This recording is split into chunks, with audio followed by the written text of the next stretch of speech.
de sa fille et de son gendre Hachem Yikom Damam, ainsi que de leurs enfants qui ont été tués dans un attentat à l'époque.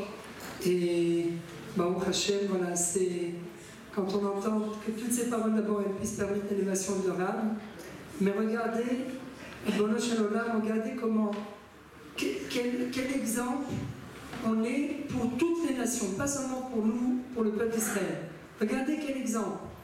Quelqu'un comme le Rabbi Ishai, qui ont perdu les êtres les plus chers. Regardez quel exemple de morale, quel exemple d'Avat Israël, quel exemple comme d'ailleurs le Rav Cherki également, qui a perdu son fils Hachem Yikom Damo Shalom.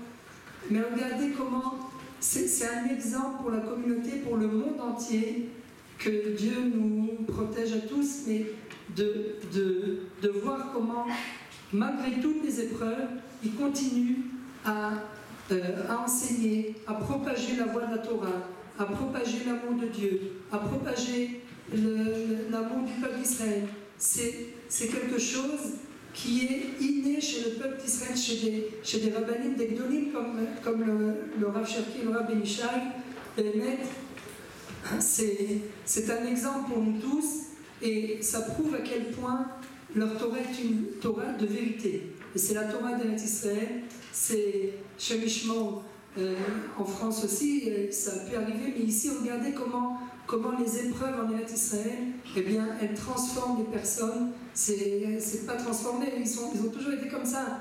Mais regardez quel amour ils propagent autour d'eux, c'est vraiment la preuve comme quoi la Torah d'Eretz Israël a des capacités métaphysiques qui n'existent pas en France. Donc, tout celui qui vient, je ne veux pas de Shalom rabaisser et réduire les épreuves de chacun, mais quand on voit l'exemple de ces rabbinim, ben, au final, nos problèmes d'intégration, ils sont minimes à côté de ces problèmes, pour ne pas dire inexistants. Parce que bon, alors on n'a pas réussi à s'intégrer là, on n'a pas réussi, on ne comprend pas bien l'hébreu, le butoir nomi, etc.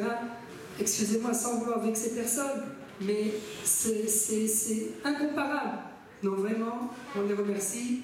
Et la Rabbani Bémet Ene Aidak, Moshe Amrat Mikodem, nos Rabbanim, ce sont vraiment les yeux de la communauté, les yeux de la communauté francophone, mais pas seulement, même de la communauté israélienne, parce que même les Israéliens ont beaucoup à apprendre. Il y a beaucoup d'Israéliens qui apprennent de la Torah, du Rav Cherki, du Rav Ben Ishai.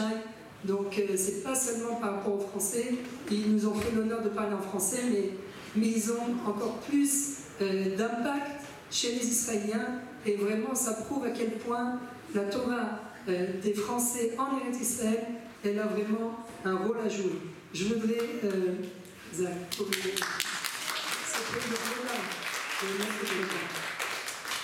je voudrais accueillir le Rav David Shushna.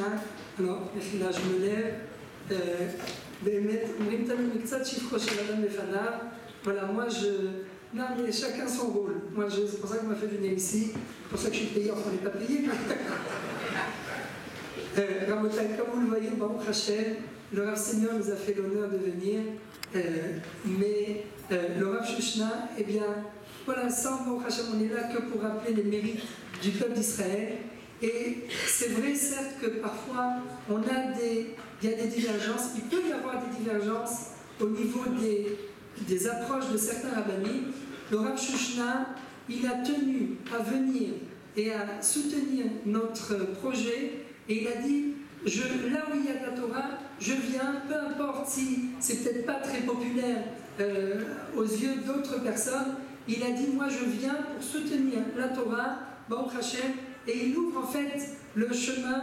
On a rappelé tout à l'heure le Chazon Ish. Je pense que le Rav Shushna, c'est un des élèves, et il est devenu lui-même, Baruch Hashem, un maître en Israël. Mais l'un des élèves de Chazon Ish, c'est une tendance plus lituanienne, et malgré tout, il a tenu à venir parce que quand il y a de la Torah, eh bien, il y a 70 facettes à la Torah, et vraiment, on le remercie, il mérite nos applaudissements pour Nara, avec tout le cœur et chaque C'est pas votre